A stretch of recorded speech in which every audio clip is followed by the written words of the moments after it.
theyeshiva.net. Shalom and welcome again to one more shiur together. As you probably notice, I don't say shiur, another shiur in the series of the ethics of the fathers or the Talmudic sages or personalities of the Tanakh, because truth be told, this shiur now is basically a little bit of everything, and not a little bit, actually a lot of everything. It's rather a complex shiur. And when I say complex, I don't necessarily mean in terms of intensity, but rather the amount and the wide array of characters that we will meet throughout the shiur is very, very, very different than the Pirkei Avot, where we deal with one specific Tanah. Sometimes we meet some other people along the way, but this one is definitely a unique shiur. Some in the Chumash, in 5 books of Moses. Some are much later time, in time of Nevi'im, all the way to Tanaim, to the time of Rabbi Akiva and the Roman government. Some we never met yet, we're still waiting. Yes, you guessed it, Mashiach. May he come speedily in our days. And some of them we never met, nor will ever meet, probably, because they are shayach, they belong to the world of Gilgulim, reincarnation. No, now that I got your curiosity piqued, hopefully we'll justify the teaser, so to speak. So you'll stay throughout the shiur. And with that, let's continue and start with the shiur. Recently we celebrated Pesach, and one of the mitzvot on Pesach night is to say the Haggadah. Haggadah means to lehagid, to say, to utter the words. And the Haggadah begin, at least one of the first sections of the Haggadah starts with the word צא ולמד מה ביקש לבן הארמי לעשות. שפרעה לא ביקש אלא לעקור את הזכרים, אבל לבן ביקש לעקור את הכל.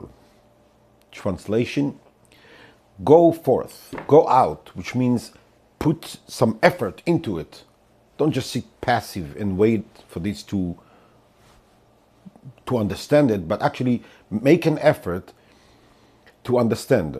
מה ביקש לבן הארמי לעשות? What did Laban, the Aramean, the Aramite, wanted to do? For Pharaoh, the king of Egypt, he only tried to annihilate the male part of the Jewish population by demanding that all the baby boys will be drowned in the Nile, and by that he will not delay, but actually he was hoping to completely prevent their redemption out of Mitzrayim. אבל לבן ביקש לעקור את הכל. Laban tried to uproot, to annihilate, and to literally finish off the entire thing. What's the entire thing? The Jewish problem. Now, as we ask usually in every shiur, at least in Pirkei Avot, we try to identify who is that person. No, everybody probably know who Lavan is. Lavan is our family. He's a mishpacha of ours. How so? His daughter, few of them actually, Rachel and Leah, and eventually Bilhah and Zilpah, 4 of the remarkable women who are responsible for the 12 tribes are his daughters. That being said, he is a mechutan, he's actually family with Yitzchak, our father. He's the father-in-law of Yaakov Avinu, and nevertheless, he's the grandfather, the Zaidi, of all the 12 tribes, just as Yitzchak Avinu, just as Isaac, he's the grandfather of all the 12 tribes, so too Laban is the Zaidi, the grandfather of the 12 tribes.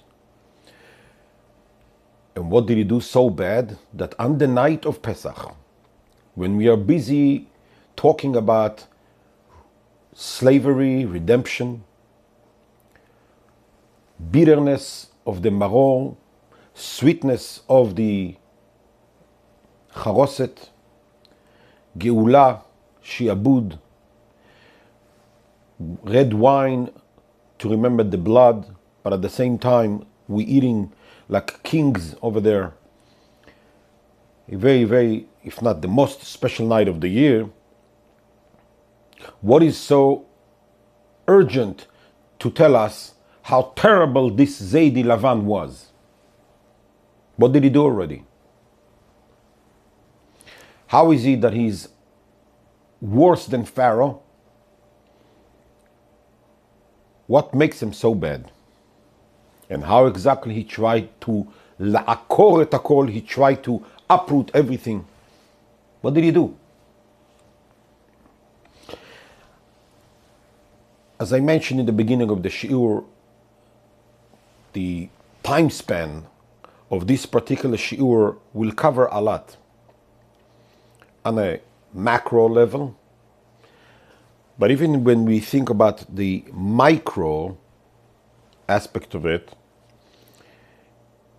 the shiur basically starts at Pesach, as we just said, about Lavan, continue to Shavuot, where we meet Ruth, Boaz,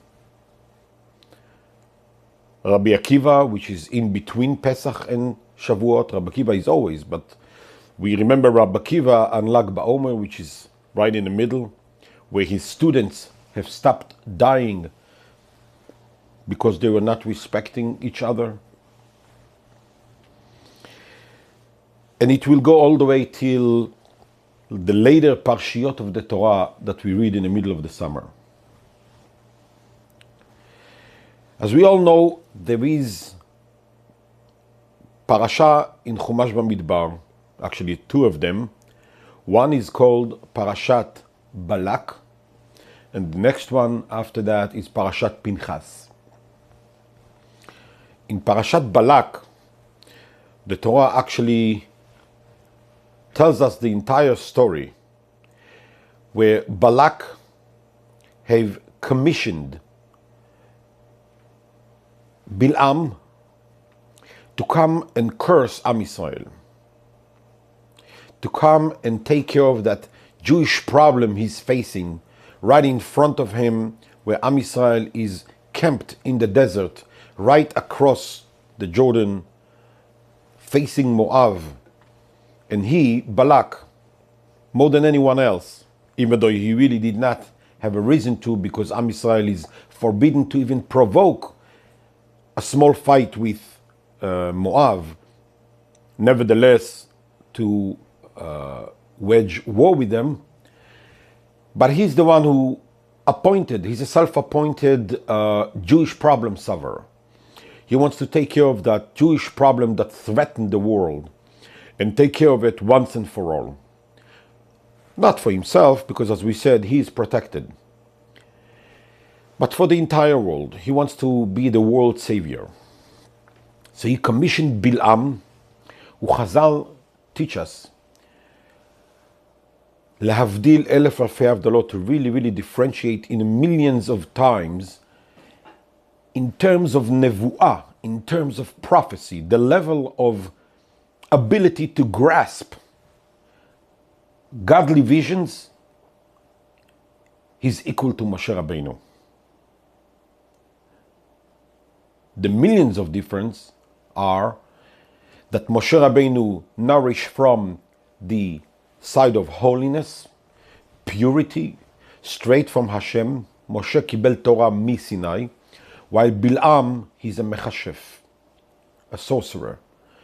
And he nourished from the other side, from Sitra Achra, the other side, full of impurity, tum'ah, negativity, and completely where one should not find himself at.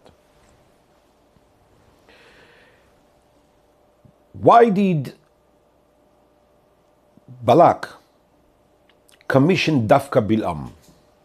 Yes, we have mentioned he's a very, very powerful man. Yodea Da'at Elyon, he's aware, so to speak, of what God thinks.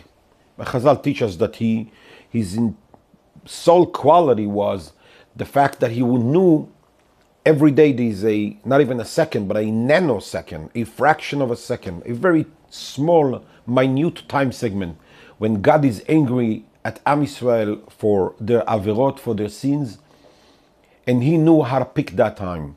And in this little crack of time, he would actually push his negativity and cause Am Yisrael big problems. So therefore, he calls them Balak, and he commissioned them to take care of the Jewish problem. Now let's pay attention, first of all, to who is Bilam. It says in the Chumash Bamidbar, Vayishlach Balak malachim el Bilam ben Beor. He went and he sent over to him, he commissioned messengers to go and bring him over. The Targum Yonatan says right there on the spot the following: Veshagid izgadin levat lavan ha'arami. The Tana, Yonatan ben Uziel, I think once we mentioned them on one of the shiurim, if my memory serves him correctly, was the shiur about Rabbi Yochanan ben Zakkai. And he basically identified Bilam hundreds of years later as none other than Zaidi Lavan, Lavan Arami. Yep, the very same Lavan we mentioned in the Haggadah. Again, Veshagid is Gadin Levat Lavan Arami. A positive ID that Bilam, who came to curse us over at the desert to try and annihilate us completely, is none other than Saba Lavan the Aramite. This is the who. Now, where and when? Am Yisrael is basically near the completion of the 40 years of wandering the desert. He's about to enter the land of Israel, eager to get into the land, the promised land, after all those years, the slavery before, the 40 years of wandering the desert. Finally start settling down to build, to create, and to establish, and finally live like a normal nation.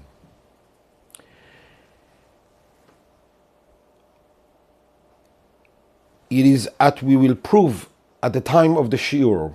Every time when Am Yisrael is about to experience calmness, culmination of problem and dire straits and problematic times, always there will be some kind of individual or a nation or somebody who will kind of like cling in the back, like a monkey on our back, and will try to disturb Am Yisrael from completing that very mission that they want. Leishev beshalva, to sit in peace, peace and harmony, to live, work, study Torah, and really have a normal life. Always will be someone who will cling. We'll start with the later part. Am Yisrael sits there at the conclusion of the 40 years, about to embark into the land of Israel, the promised land. And just before that comes Bilam. We already established Zaidi Lavan. And he's doing whatever he can. There are 3 attempts to curse Am Israel, to cast a spell on them, and finish them off once and for all. It's being commissioned, as we said, by Balak. But is that a coincidence why Dafka Balak, out of all the other kings, calls him to come and take care of the Jewish problem? Why he is the only one? Where were all the other kings? Where were all the people in the land of Israel who really had a serious reason to fear the upcoming events? Why didn't they take care of the problem and ask upon Bilam or someone else to come and take care of it? Why Balak? Who is Balak? Where is he coming from? Why is he taking Dafka Bilam, who comes from Aram? As we know, Min Aram Yancheni Balak Melech Moab. When he starts his prophecy, he says the following: I have come from the mountains in the east, Min Aram, from Aram, Min Harerei Kedem, from the mountains of the east, and I was brought here by Balak. Who cares? What do I care where you came from? You came from Tel Aviv, you came from Moab, you came from New York. What does it matter? But there's a reason for everything. There's a reason why he explained where he came from, where does he live in Aram, and why he explains who brought him down here to do what he does.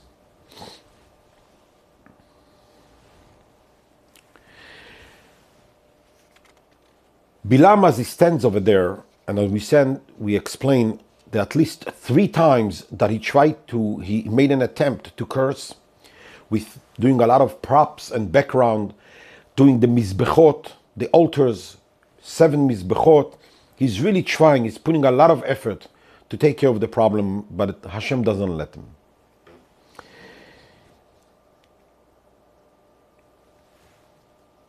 There's a group of people that we must actually understand how they end up in here. And for that, we have to roll back, as we said, time span, and we go back before Avraham Avinu.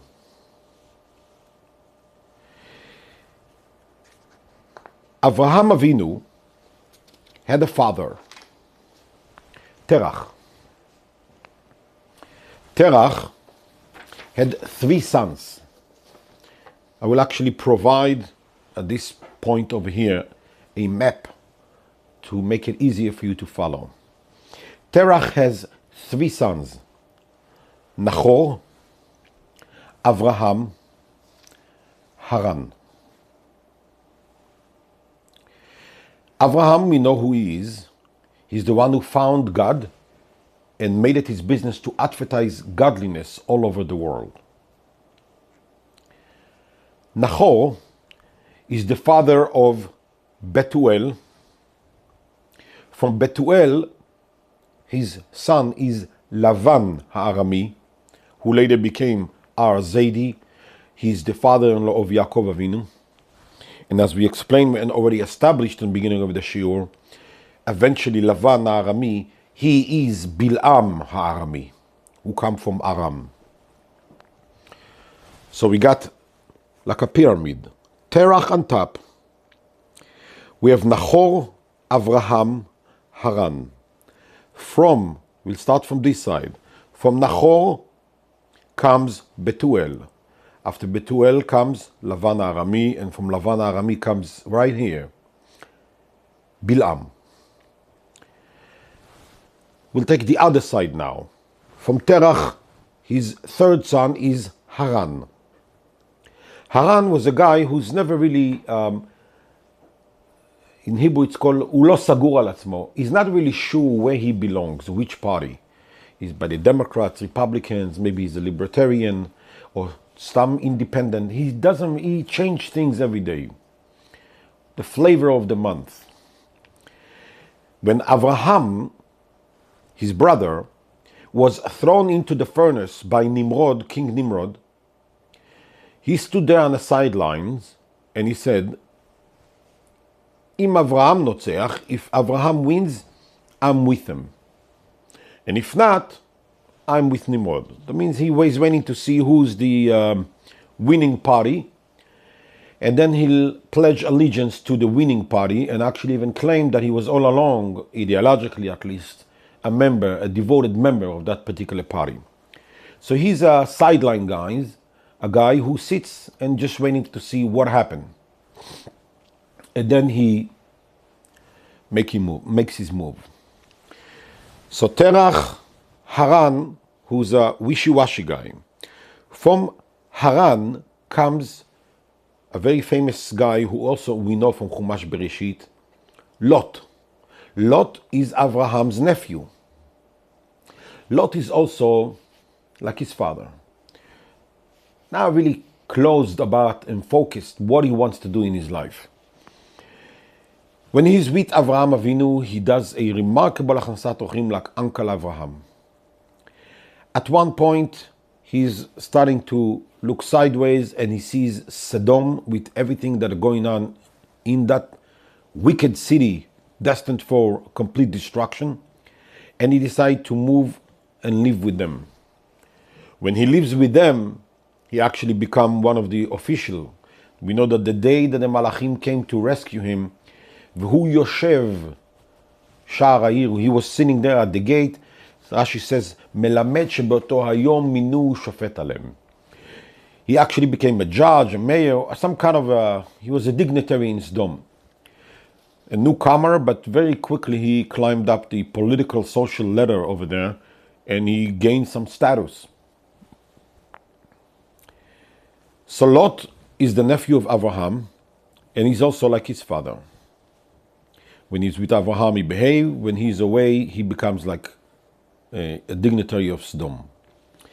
We all know the story from Chumash Bereshit. Lot, on the night when he was rescued out of Sodom, when he was turned over by God, through a unbelievable scene, unspeakable act, his two daughters came out from him.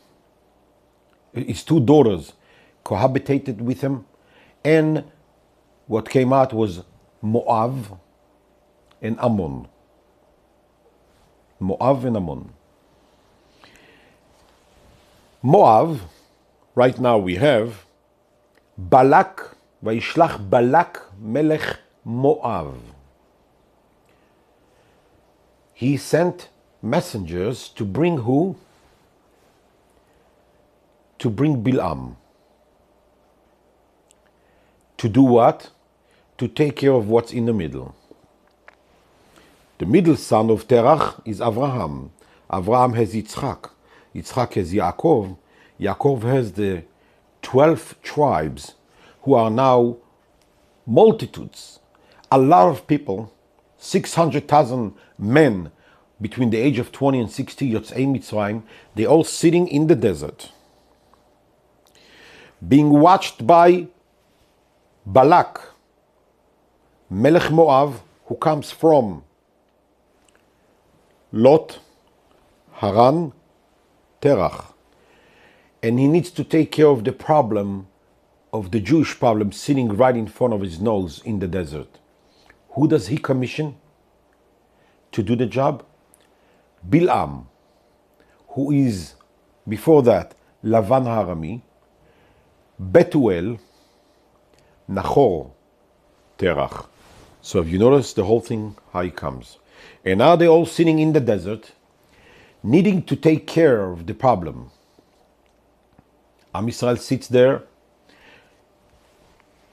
euphoria about the upcoming settlement in Israel, not even probably aware of what's going on that mountains in front of them, right there on top of the cliff.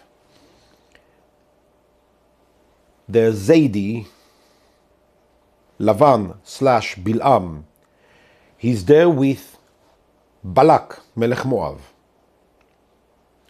We were all once family, but things have spread so wide and became so estranged that now they need to be cursed by these people to make sure they never materialize and execute their plan to settle down in Eretz Israel.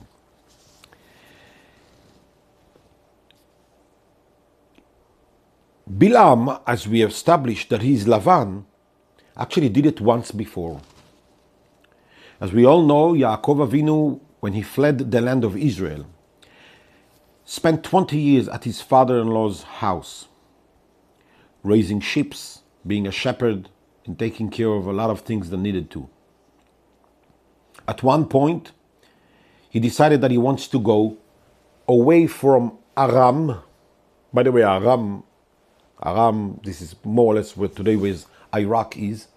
He wants to leave Yaakov with his 4 wives,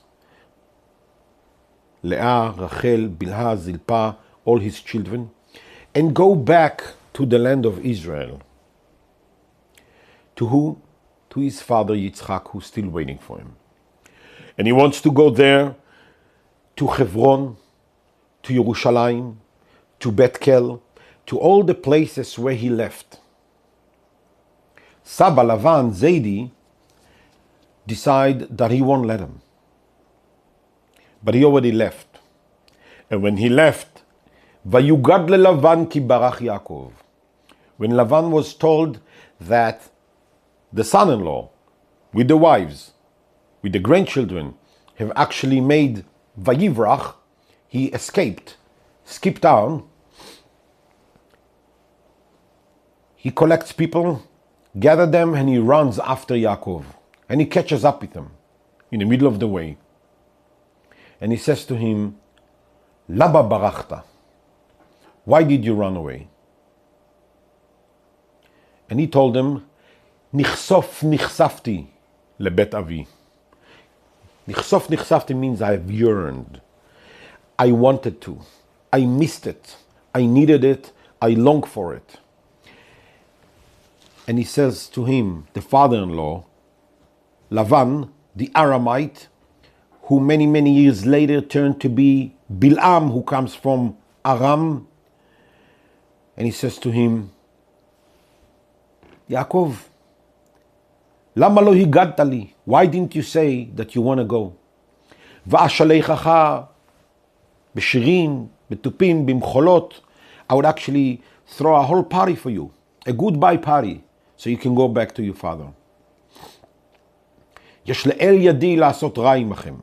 I can do harm to you, he says to his son-in-law. The truth that he couldn't, because God told him the night before in the dream that he is not allowed to. But he says that he could, since when Lavan says the truth. And he says to him the following. Habanim banai, habanot bnotai. Your boys are mine. The girls, except Medina, but the girls, the Bilhah, Zilpah, Rachel, those are my daughters. See, even though he got married to them, he, the father, the Zaidi Lavan, still feel that everything is belong to him still. It's all his. Everything is always his. And he says to him, Habanim banai, habanot bnotai, v'chol asher lechahu. In other words, why are you going back? I can do harm to you, but if you would only stay with me in Aram, and let's make one big happy family, stay there. Let the children, the 12 tribes who at that point in time, they were young boys, let them get married to the local girls over there in Aram. I have no problem with you whatsoever. You're actually a very nice guy, Yaakov. So abanim banai, abanot bnotai, stay, we'll make one big happy family, we'll mix intermarriage, interfaith, we'll mingle together, party together, eat the same food. Just stay with me. What do you have there? Why are you going there to Eretz Israel? What's there in Hebron, in Yerushalayim, in Betkel? I don't like those places. I like when you're here with me, staying, eat my food, practice my things. Not there. What your father Yitzchak in Eretz Israel does, it's not good. I don't like it. So as we see now, Zaidi Lavan, again, as Yaakov is about to finish his own private exile in Aram after 20 some years, about to go back to the land of Israel. He already faced Esav with the 400 people. The little Am Yisrael of that time, Mishpachat Yaakov Avinu, family Jacobs, is about to settle down in Eretz Israel. In a moment before comes always that figure. This time it's Lavan, their own Zaidi. And he says, don't go back there. Stay with me here. I like when you mingle with me. There, Israel, Yerushalayim, Yitzchak Avinu, holiness, purity, not good. Where I am, what I do, and how I behave, this is good. That I want you to stay. And Yaakov does not listen to him, of course, and he continues back and reaches the land of Israel, where he has his own challenges to meet with Dinah and other things. Later he loses Yosef. So this same Lavan Ha'arami, who did it to him, to little Am Yisrael, when they are about to settle back in the land of Israel, he's the same Zaidi who comes many years later. Same guy, Bilam. Am Yisrael is about to cross over into the land of Israel, and he's there. And after 3 attempts that he's trying to curse Am Yisrael, and he sees that it doesn't work, just before he's being packed and shipped back to his place by a very angry king Balak,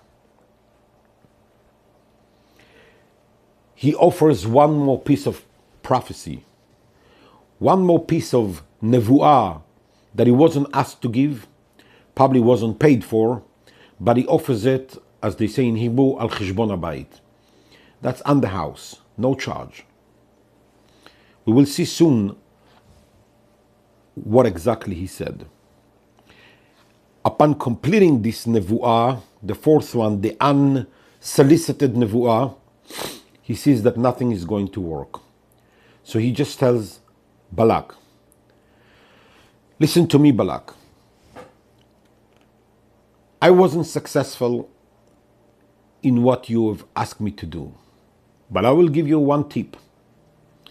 And with that tip, if you'll be successful, I can tell you that you will be able to cause them tremendous damage. And what is the tip?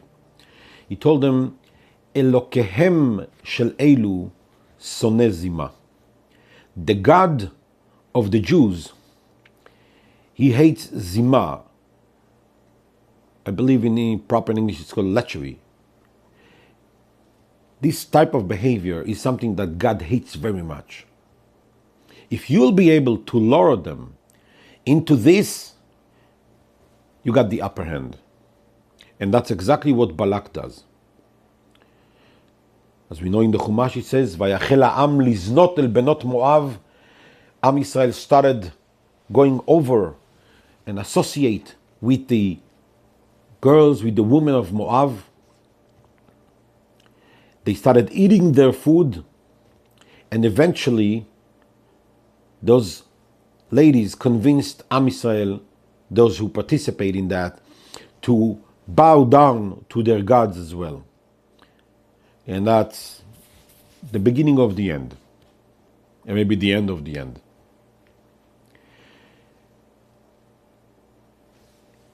As you notice, just like Zaidi tried many years, and he says, Habanim banaya, banot banotai, one big happy family, mingle together, throw parties, we'll dance together, drink the same wine, eat the same food. It's all good. That I like, says Lavan.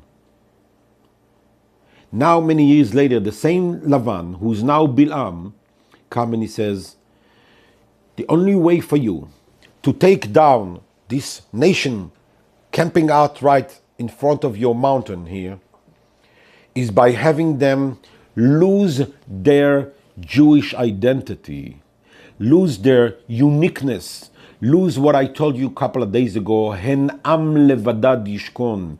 This nation will always dwell solely alone, separated, distinguished, and significantly other than the rest of the nation. This particular nation does not belong to the family, the so-called normal family of nations. Never were, never be. But if you'll be able to convince them that they are like the rest of us, the rest of the world, and you'll be able to convince them to mingle with us, from there on it's a slopey, it's going to go very easy for you, Balak. Says to him, Saba Bil'am. And with that he depart and left back to wherever he came from. Same story. It's a cycle that goes back. You want to destroy Am Yisrael? The only way to do it is by convincing them that no more Am Levadad Yishkon.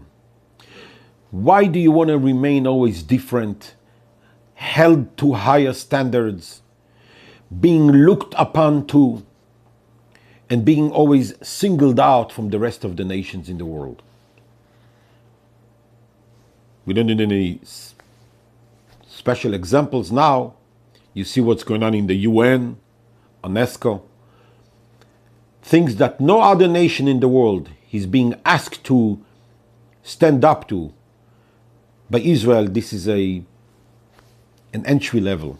And even that is not enough. Hen am levadad yishkon, uvagoyim lo yitchashav. Absolutely no, we cannot compare and recount or try in any way to ask, can we be treated equally like the rest of the nations? No, you cannot. Because you are not one of the nations. Who said that? Saba Bilam, Saba Lavan. He already said that this nation is different completely than the rest of the nations. Why Bil'am says to Balak, the only way for you to take them down is by having them mixed together. What about this mixture that will cause Am Yisrael to actually fall down and lose completely its identity, uniqueness, and to stop being Am Segula? Why other nations, when they mingle with each other, Italians, Germans, French, Scandinavian, I don't see that if they mingle with each other, something's going to happen to their identity. They're able to remain and retain, and everything is the same. Only Am Yisrael, if he mingles with other nations, they lose their uniqueness, their segula, their oneness. And especially with Moab.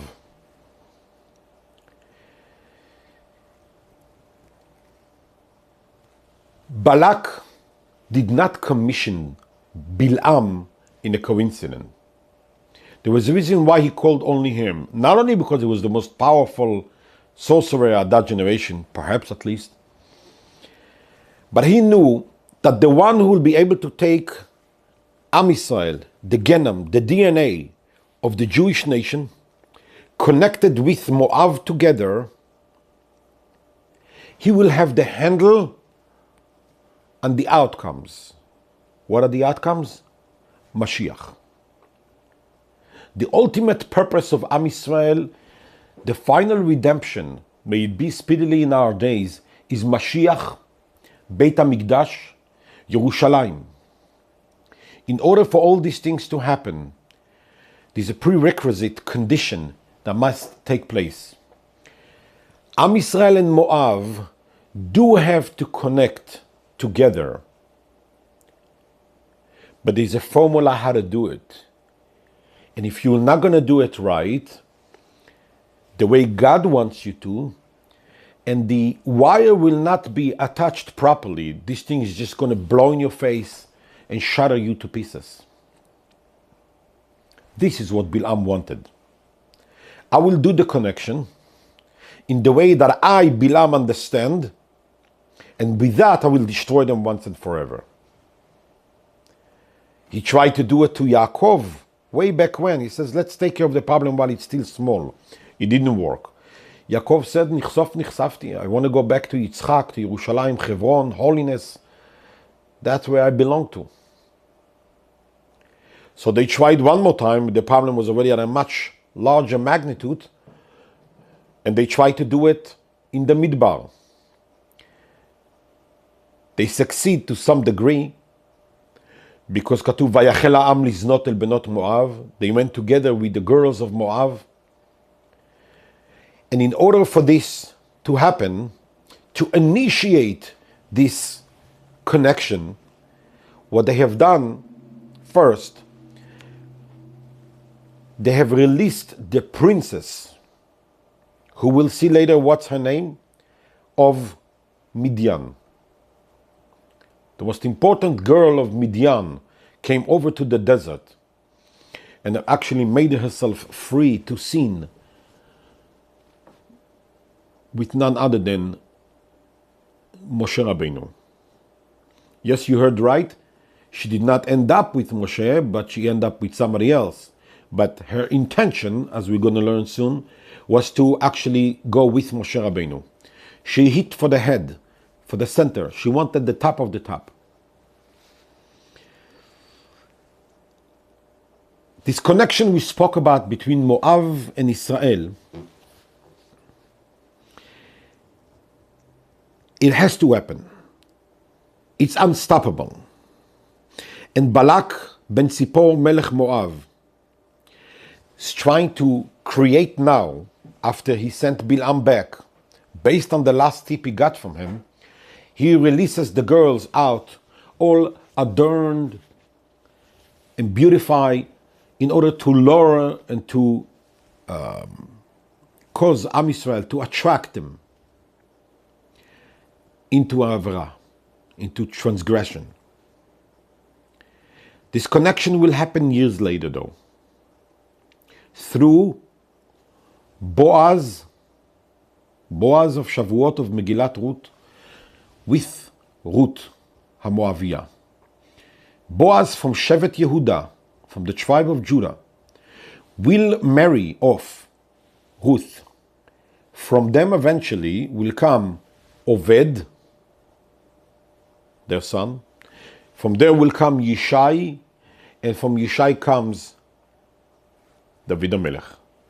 David HaMelech, who was Goel Rishon, he redeemed Am Yisrael from the ongoing oppression of the Plishtim. And the Mashiach that we are waiting for him for so many years is Mashiach ben David. May he show up speedily in our days.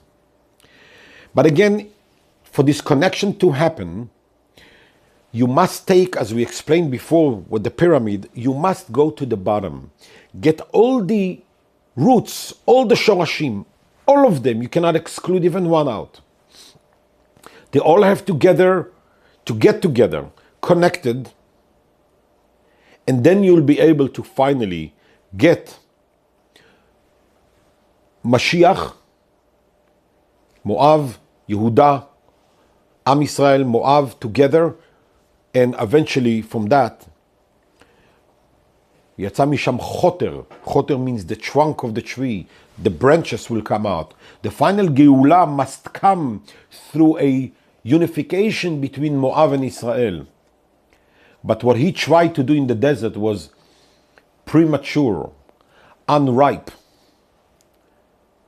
And because the stage wasn't set properly, the whole thing exploded in their face, resulting in death of thousands and thousands of Jews who had to die because of this terrible event.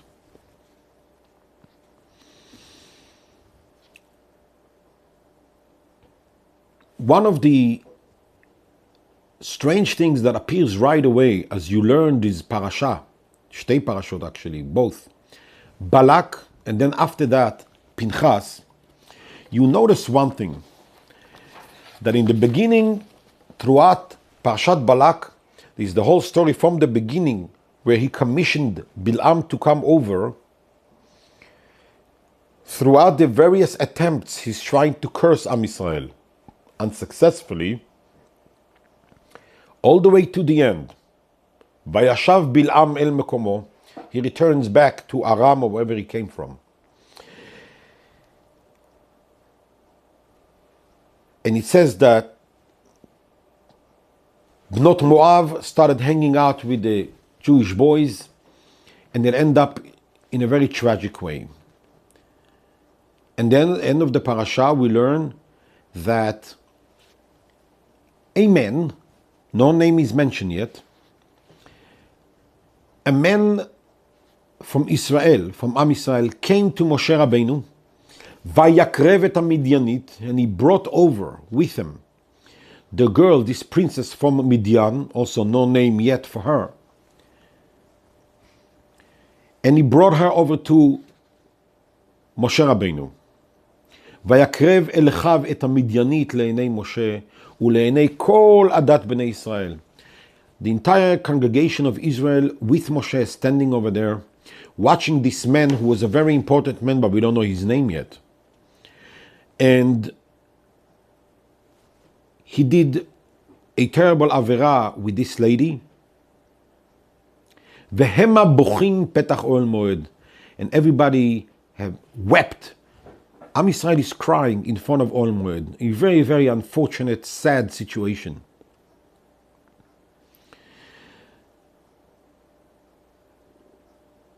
All of a sudden, Vayar Pinchas ben Elazar ben Aaron HaKohen. There is a name. There is not only a name of who he is belonged to. Pinchas, the son of Elazar, the son of Aaron HaKohen, a family of Moshe Rabbeinu. Vayakam mitoch ha'edah, and he rose from the congregation of Am Yisrael. Vayikach romach biyado, he took this long sword. Vayavo achar ish Yisrael el akuba vayidkor et shnehem et ish Yisrael bet ha'isha el kubata. He basically inserted this metal object, long metal object that he had in his hand, through the man and the woman in the act, killing them both, and only then, ותעצר המגפה מעל בני ישראל, because Am Yisrael started falling like flies when you spray some kind of a killing spray. They were dying like flies, literally. והיו המתים במגפה 24,000. 24,000 have died in there. And that's how the parasha of Balak end up. No happy end in this story. And we have to wait a week to read the next parasha, Parashat Pinchas. And in Parashat Pinchas, things becoming a little more clear. No other event in the Midbar ever took the lives of so many. Not the Mitlonenim, Korach, Chet HaEgel, 3,000. By Korach, 14,250. You know, we had different numbers. 24,000 never before. To display and to illustrate the great anger and wrath that came from above for this avera of Am Yisrael mixing up with another nation through cohabitating. And Parashat Pinchas starts with the following. Vaydaber Hashem el Moshe lemor. And God said to Moshe, Pinchas ben Elazar ben Aaron HaKohen eshiv et chamatim al bnei Israel. Pinchas ben Elazar ben Aaron HaKohen. Again, who is he? Who is he the son of? And who is he the grandson of? He has restored and retracted back my wrath from the congregation of Israel. Bekan'o et kinati betocham. When the jealousy, he actually fought the fight of God. Velo kiliti et bnei Israel bekinati. And God says, because if he wouldn't, none would have existed after that. I would actually finish them off right then. No, if it's so important, why don't we put it at the end of previous parasha? Why do we have to wait until now to finally learn about it? Isn't it better if you leave the previous parasha on a more positive note and don't make us wait in suspense the entire week to hear whatever happened over there? That's one. The other thing that actually stands right out is in this parasha, Parashat Pinchas, all of a sudden the names of the participants in last week's events and tragic end are being revealed. It says over here, V'shem ish Israel amukeh, that guy from last week we told you about, that he was there was a gag order and we couldn't know, the judge did not allow to release the name. The man who took the Midianite, who took that princess, Zimri, his name is Zimri, Ben Salu, he's the son of Salu, and if you are interested in his occupation, his social status, Nasi Beit Av Shimoni. He is the head of the families in the tribe of Shimon. His name, his father's name, his toar, his occupation, so to speak. V'shem ha'isha amuka, and the woman, if you're curious, the Midianite woman, Kozbi bat Tzur. Her name is Kozbi. She's the daughter of Tzur. And who is Tzur? Rosh Umot Beit Av b'Midyanhu. In the nation of Midian, he's a big knacker. He is a big man over there. And I'm trying to understand now, if it's so important to know who were the participants, who are their families, what's the social status of both of them. On Am Yisrael's side, Zimri ben Salu, Nasi Beit Av Shimoni, and on the other side, Kozbi bat Tzur, Nasi Beit Av b'Midyan. Why couldn't you say it to me last week? We would finish, on a more positive and happy note, the previous parasha. Why do we have to wait until now?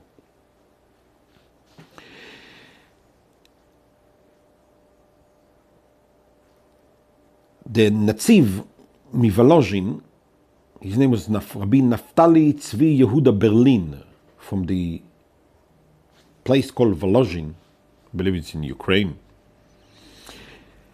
explains something very nice, and he says, Lelamdeinu v'shem ish Israel hamukeh. Do you want to know why it's so important to know who is the person from Am Yisrael who got actually stabbed by Pinchas? I'll tell you who. He was Zimri ben Salu, Nasi Beit Av Shimoni. He's a very high-ranking member of the Shimon tribe. What's so special? ללמדנו כי קנאת פנחס היה במסירות נפש שהיה מסוכן מבית אב לשמעוני. Shimon is a very dangerous, hot temper and a short fuse tribe. You probably remember when Yaakov Avinu returned back, not listening to his father-in-law and going back to the land of Israel. The story of Dinah, that she was kidnapped by Shechem ben Hamor,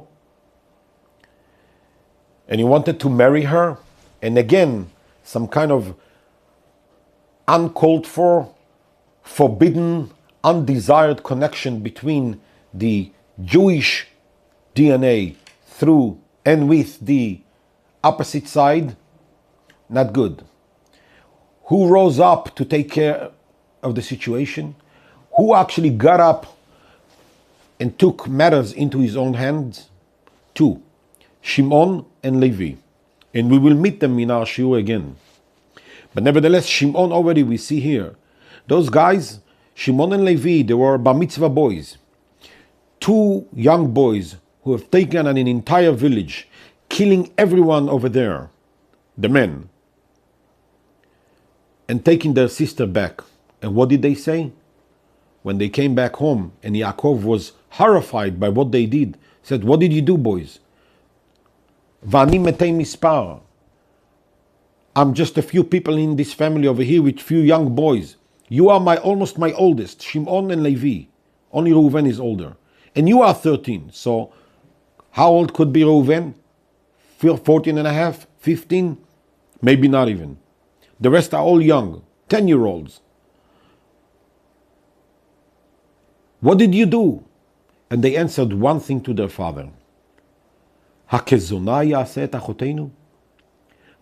we, the children of you, Yaakov, the grandchildren of Yitzchak, and the great-grandchildren of Abraham, how can we let that one of us will actually cohabitate in whoredom with someone like Shem ben Hamor?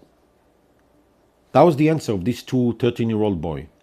At this ripe young age, their Jewish identity was already so developed and so noticeable by them that to them, Dad, what is there to think about? We are we, us. It's us and them. And there is no room for connection. And if this man dared to take our sister, he'll pay for it with his life. He, his family, and the entire village. Because there is no room for this undesired, forbidden connection. Yaakov did not answer them. Yaakov did not answer them because easily, what is there to say after that? Absolutely not.